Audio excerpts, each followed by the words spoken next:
એટલે તમારા હકનું હોય ને, હકનું એ જ લેવાનું.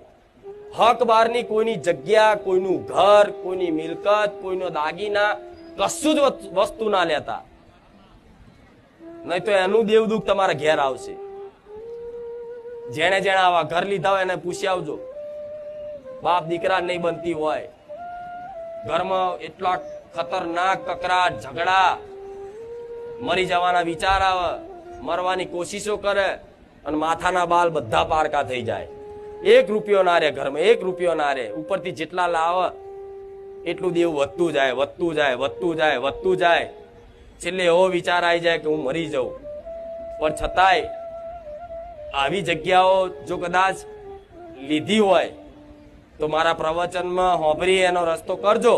પણ હવે દરેક ભાવિક ભક્તોને કહીશ કે 5-25 રૂપિયાની લાલચમાં આવી કોઈ મિલકત લેતા